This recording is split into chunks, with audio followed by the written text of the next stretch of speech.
ਸਾਹਿਬ श्री गुरु ग्रंथ साहिब जी महाराज जी के पन्ना नंबर 480 480 के उपर दर्ज है। शब्द आपने पहलों भी बहुत बड़ी सरल किया होएगा।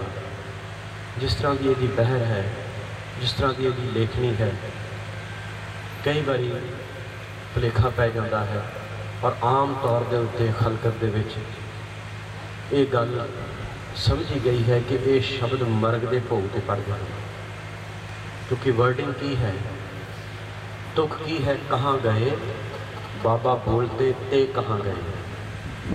हुण इसनूं विश्राम सही दे के पढ़ांगे तो साडी सोच बदल जाएगी। ये तो बहुत खुशी वाला शब्द है, लेकिन इसमें समझ लिया गया है कि ये मरग से पढ़ने वाला है।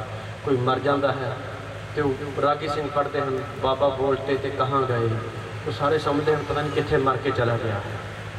ये समझा गया है, जद कि एक खुशी का शब्द है। तुसीं कहोगे किवें? हुण इसनूं विश्राम दे के सही पढ़िए। आम तौर पर पढ़िया जाता बाबा बोलते ते कहाँ गए, बाबा बोलते सी पता नहीं कितने चले गए। नहीं, इनू विश्राम दईए, बाबा बोलते ते कहाँ गए। हुण इसकी सेंस बदल गई, विश्राम सही जगह दिता गया, सेंस बदल गई। बाबा बोलते ते कहाँ गए नहीं, बाबा बोलते ते कहाँ गए, देही के संग रहते, देही के संग रहते, सुरत माहे जो नृत्य करते, कथा वार्ता कहते। कबीर साहब ने हद कर दी है। एक शब्द में कबीर साहब की कहते हैं भी ये मन के अंदर चल रही विचारां जो हैं ये नहीं ठहरदियां। मन विकारां वाल भजदा है।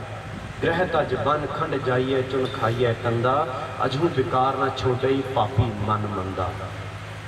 एक तो ये विचार पहलू, लेकिन प्राप्ति तो बाद कबीर साहब का अत उत्तम दर्जे का शब्द आसा राग दे विच कहंदे बाबा बोलते ते कहाँ गए। जिस तरह बच्चा होवे छोटे छोटे खिलौने नाल खेडदा है, मिट्टी विच रुलदा है, तोतलियां गल्लां करदा है, चंगा लगता है, उसनूं भी चंगा लगता है खिडौने नाल खेडना। लेकिन वड्डा हो जाए खिडौने नाल खेडे तो सारे कहणगे इहदे च अजे बचपना गया नहीं, ये शायद दिमाग तो सिधरा जिहा वड्डा वड्डा हो गया, खिलौने नाल खेलदा है। बजुर्ग हो जाए तो जवानी वाले काम करे, उदों भी असीं कह दिंदे हां भाव समय दे नाल तरक्की होनी लाजम है।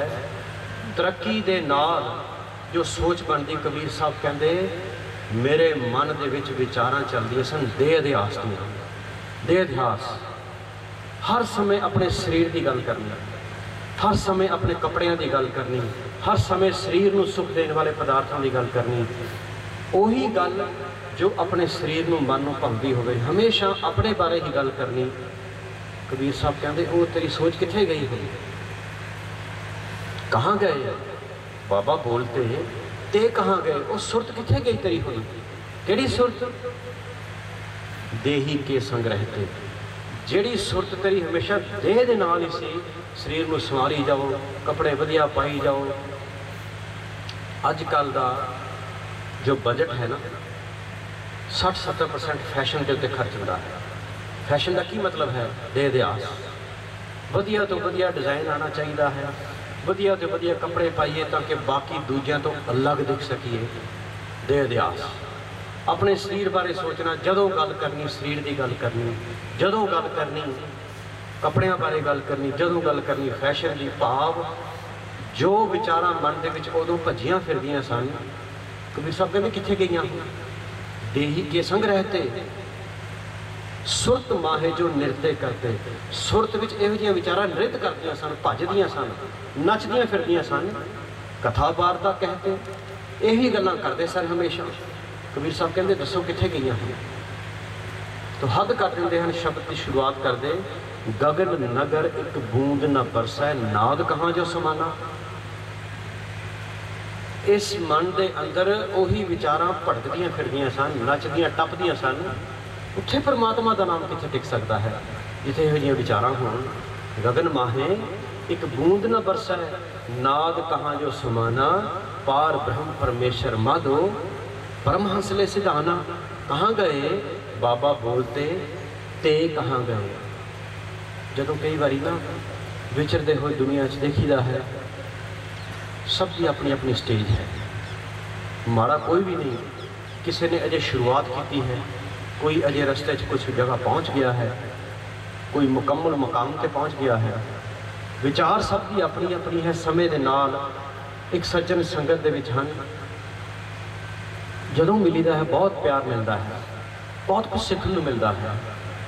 ਉਹ ਹਮੇਸ਼ਾ ਅਕਸਰ ਇਹ ਗੱਲ ਕਰਦੇ ਹਨ, ਅਕਸਰ ਗਾਹੇ ਬਗਾਹੇ ਇਹ ਗੱਲ ਕਰਦੇ ਹਨ, ਇਹ ਸਾਡੇ ਸਭ ਦੇ ਕੰਮ ਆਏਗੀ, ਸਭ ਦੇ ਕੰਮ ਆਏਗੀ। ਇੱਥੇ ਦੀਵਾਨ ਦੇ ਵਿੱਚ ਅਸੀਂ ਆਏ ਸਾਰੇ, ਲੇਕਿਨ ਸੁਰਤ ਸਾਰੇ ਅਲੱਗ-ਅਲੱਗ ਲੈ ਕੇ ਆਏ। ਜੋ ਤੇ ਬਹੁਤ ਟਿਕਿਆ ਹੈ ਉਹ ਤੇ ਆਪਣੇ ਵਾਸਤੇ ਆਇਆ ਹੈ, ਕਿਸੇ ਨੂੰ ਦਿਖਾਉਣ ਖਾਤਰ ਨਹੀਂ ਆਇਆ, ਆਪਣੀ ਖਾਤਰ ਆਇਆ। ਜਿਸ ਦੀ ਸੁਰਤ ਅਜੇ ਨਹੀਂ ਟਿਕੀ ਉਹ ਅਜੇ ਹੋ ਸਕਦਾ ਮੂੰਹ ਮਲਾਜ਼ੇ ਨਾਲ ਆਇਆ ਹੋਵੇ, ਮੂੰਹ ਦਿਖਾਣ ਆਇਆ ਹੋਵੇ ਵੀ ਚੱਲ ਇੱਕ ਦਿਨ ਜਾ ਆਉਂਦੇ ਹਾਂ, ਚੱਲ ਭੱਜ ਕੇ ਮੱਥਾ ਟੇਕ ਕੇ ਫਿਰ ਵਾਪਸ ਆ ਜਾਵਾਂਗੇ। ਆਏ ਸਾਰੇ ਅਲੱਗ-ਅਲੱਗ ਬਿਰਤੀ ਨਾਲ। ਉਹ ਸੱਜਣ ਬਹੁਤ ਪਿਆਰੀ ਗੱਲ ਕਰਦੇ ਨੇ, ਸਾਡੇ ਸਭ ਦੇ ਕੰਮ ਆਏਗੀ। ਕਹਿੰਦੇ ਅੱਜ ਤੋਂ ਤਕਰੀਬਨ 30-35 ਸਾਲ ਜਦੋਂ ਜਥੇਦਾਰ ਸਾਹਿਬ ਨਾਲ ਸੰਗ ਹੋਇਆ, ਉਦੋਂ ਦੀਵਾਨ ਤੇ ਆਉਣਾ, ਉਦੋਂ ਇਹੀ ਸੋਚ ਕੇ ਆਈਦਾ ਸੀ ਵੀ ਸ਼ਾਇਦ ਅਸੀਂ ਬਾਬਾ ਜੀ ਕਰਕੇ ਪ੍ਰੋਗਰਾਮ ਤੇ ਆ ਰਹੇ ਹਾਂ, ਚੱਲ ਜਾ ਆਈਏ, ਬਾਬਾ ਜੀ ਖੁਸ਼ ਹੋ ਜਾਣਗੇ। ਜੇ ਚਲੋ ਜਾ ਕੇ ਮੱਥਾ ਟੇਕ ਕੇ ਉਹਨਾਂ ਦੇ ਮੱਥੇ ਲੱਗ ਜਾਈਏ, ਫਿਰ ਆਪਾਂ ਭੱਜ ਆਵਾਂਗੇ ਵਾਪਸ। ਸੋਚ ਹੈ, ਇਹ ਵੀ ਸੋਚ ਇੱਥੇ ਬੈਠੀ ਹੈ ਵੀ ਅਸੀਂ ਕਿਸੇ ਵਾਸਤੇ ਆ ਰਹੇ ਹਾਂ। ਇਹ ਸ਼ੁਰੂਆਤੀ ਸੋਚ ਹੈ। ਕਹਿੰਦੇ ਇਤਨੀ ਦੇਰ ਅਭਿਆਸ ਕਰਦਿਆਂ ਹੁਣ ਇਹ ਸੋਚੀ ਆ ਗਈ ਹੈ ਕਿ ਨਹੀਂ, ਕਿਸੇ ਵਾਸਤੇ ਨਹੀਂ, ਆਪਣੇ ਵਾਸਤੇ ਆਉਣਾ, ਆਪਣੇ ਵਾਸਤੇ ਆਉਣਾ ਹੈ। ਹੁਣ ਉਹੀ ਸੁਰਤ ਸੀ, ਸੁਰਤ ਹੁਣ ਵੀ ਉਹੀ ਹੈ, ਲੇਕਿਨ ਵਿਚਾਰਾਂ ਬਦਲ ਗਈਆਂ ਹਨ। ਅਸੀਂ ਬਹੁਤ ਜਗ੍ਹਾ ਜਾਂਦੇ ਹਾਂ ਵੀ ਚੱਲ ਮੂੰਹ ਦਿਖਾ ਆਈਏ। ਬੜਾ ਹਾਸਾ ਆਉਂਦਾ ਸੀ ਕਈ ਵਾਰੀ, तो किसी ने आना मत्था टेक के ना बाबा जी के अगों नहीं लंघ जाना कि चलो बाबा जी ने देख लिया, हाज़री साड़ी लग गई, चलो भज चली। ये भी सुत ध्यान, लेकिन ये साडा भुलेखा है। दास जी विचार है, ये एक स्कूल समझ लो, या मैं अपने ज़ाती तजर्बे के नाल एक कोर्ट समझदा हाँ, अदालत समझदा हाँ। जज सिंघासन पर विराजमान हैं, असीं सारे के सारे मुजरिम हाँ। साड़ियाँ सब दी अपनी अपनी फाइलां हैं जिहदे विच केस दर्ज हैं। बस वो केस कदों निपटे असीं पेशी ते आउंदे हां। परसनल अपना ज़ाती तजर्बे के हिसाब नाल आप नाल शेयर करदा हाँ। असीं सब दोषी हाँ, असीं सब पापी हाँ, असीं सब अपने अपने केस जो पिछले हैं निपटाउण आ रहे हैं। कबीर साहब ने भी इसी तरह ही हाज़री भरी, कहते अपने कर्म की गत मैं क्या जानूँ बाबा ने, मैं अपने कर्मां दा की हिसाब किताब जाना प्रभु। वध तो वध साड़ी सोच जवानी, अगर बुजुर्ग हाँ सोच जवानी तक चली जाएगी, अगर बहुत बुद्धि मैमरी तेज़ है बचपन दी कुछ गल्लां भी याद हो सकदियां हैं। फिर असीं सुतह सिद्ध कह दिंदे हाँ मैं तो कभी किसी का बुरा किया नहीं, मेरे नाल बुरा क्यों हुंदा है, मैं तो कभी किसी का दिल नहीं दुखाया। साड़ी सोच बहुत नेड़े तक गई है। ये तो कर्म पिछले जन्मां दे हैं, पता नहीं कदों केड़ा बीज अंकुरित हो जाना है, नहीं समझ आती। कबीर साहब कहते प्रभु मैनू नहीं समझ, अपने कर्म की गत मैं क्या जानूँ। हे प्रभु मैं की जाना, मैं की कुछ करके आया हाँ पिछले जन्मां दे विच, बस तू ही बख्शिश कर। हे प्रभु बख्शिश कर, कदों साडी फाइल क्लीयर हो सके, कदों साडा केस खत्म हो सके। तो कबीर साहब भी लिख देंगे हैं, गुरु साहब बाणी च लिखते हैं, धर्म राय जब कागद फारे जन नानक लेखा समझा। जदों फाइल ही गायब हो गई, कागज ही सारे फाड़े गए, इसलिए कोई केस नहीं रह गया, सब साफ हो गया है। ये बख्शिश लैन वास्ते असीं आउंदे हाँ। अगे तो कभी भी ये धारणा नहीं बना के आनी कि मैं किसी वास्ते जा रहा, मैं जावांगा तो खुश हो जाएगा, कोई खुशी नहीं दे सकता। अगर साढ़े अंदर ही कलह क्लेश है, अगर असीं दिखावा कर रहे हाँ, सानू कोई खुशी नहीं दे सकता। जिसनों असली खुशी लैनी है असीं उहदे कोलों भजदे हाँ। तो साडी ये सोच बनना वे कि असीं अपने वास्ते जाना है, अपने वास्ते। तो सज्जन कहते हैं जदों पुराने समय च आईदा सी, उदों सिर्फ असीं यही सोच के आईदा सी कि चलो असीं थोड़ी देर वास्ते जा रहे हैं, जिवें एहसान करना किसी ने। लेकिन हुण समझ आ गई है, अभ्यास करदे मुसलसल लगातार कंटिन्यूस, हुण समझ आई है नहीं किसी वास्ते नहीं, असीं ते अपने वास्ते जाना है। तो जिहड़ा अपना काम है वो असीं सारे काम छड्ड के भी कर लेंदे हां। गल सोच दी है, जदों ये सोच बदलेगी तो देखो फिर किवें सारा कुछ होएगा। इत्थे ही बहुत सारी संगत जिसका कि एहसास भी नहीं उन्हें होने दिता, सारे पहुँच गए। कईयों नूं सदा भेजा गया, वो नहीं आ सके होंगे, लेकिन कई इहो जिहे आके जिथे भी स्थान मिलया चुप करके रह गए। लेकिन इहो जिहे भी आए कि नहीं ये ठीक नहीं है, आ ठीक नहीं है, आ ठीक नहीं है। नहीं, संगत विच आइए कि जिस तरह की भी जो भी प्रबंधकों ने अरेंजमेंट किया है सब ठीक है। अगर ये सुरती बना के आवांगे तो हो सकता है कुछ इतने टिका बन सके, नहीं तो फिर ध्यान इधर उधर रहेगा। प्रबंधकों ने बहुत वधिया अरेंजमेंट किया है, वध तो वध उपराला किया है। जिथे जिथे भी सानू टिकाया है बहुत मुबारक है। अपने घर सारे वधिया रहंदे हैं, ये प्रभु के घर आए हैं, एप्रीशिएट करना है। जिन्ना वध तो वध साथ असीं उन्होंने देना है। बाबा बोलते ते कहाँ गए देही के संग रहते। देह अध्यास साडा कदों छुट सके ये प्रभु जानता है, लेकिन प्रैक्टिस होमवर्क ये साडा फर्ज है, वो असी ही करना है। उसके ऊपर जो भी सानू फल मिलना है वो सब प्रभु के हाथ में है। बाबा बोलते ते कहाँ गए देही के संग रहते। जदों शब्द सुनते इहो जे अभ्यासी इत्थे बैठे हैं, अखां विचों नीर वगदा है। जिहड़ा बंदा नवां आया कई बारी कह दिंदा ये रोंदा पिया, पता नहीं क्यों रो रहा है, शायद इहनूं कोई दुख लगता है। पर अरदास करो इहो जिहा रोना सानू सब नूं आ जाए, किते मन पिघल जाए, शब्द की चोट लग जाए, शब्द का तीर चल जाए, साडा मन भी जन्मां तो जो पत्थर बनया है वो पिघले, किते शब्द चंगा लगना शुरू हो जाए। तबीयत में जो सख्ती थी वो मर के भी नहीं निकली। शायर बहुत वधिया कहता कि इतनी सख्ती पैदा हुई मन में, इतनी सख्ती पैदा हुई जन्मां दी, वो मर के भी नहीं निकली। जिथे दफनाया गया वो ज़मीन भी मैं पथरीली कर दी जाके।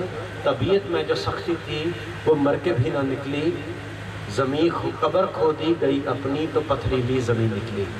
उत्थे भी जाके पत्थर कर दिता है। लेकिन इस दे उल्ट जिन्हां दी टिका की अवस्था बन गई, पंजाबी वाला शायर फिर एक ही कहता है, वो कहता है ये दुआ है रफीक की हर वेले। रफीक शायर, ये दुआ है रफीक की हर वेले, मेरा साह निकले तेरे कदमां विच, मैं कब्र दे विच भी जद सोहणिया अख खोला सामने तू होए। तो यही दुआ है, ढूंढ सजन संत पंकिया, कचड़ियां सू तोड़, ओए जीवन दे विछड़े, वो मोया ना जाई छोड़। बाबा बोलते ते कहाँ गए देही के संग रहते। ये शब्द वार वार पढ़िए, साड़ी सुरत भी यहो जी बन सके, जी नचती है देह अभ्यास के आसे पासे, वो भी किते बदल सके। सुरत माहे जो नृत्य करते, कथा वार्ता कहते। सुरत माहे जो नृत्य करते,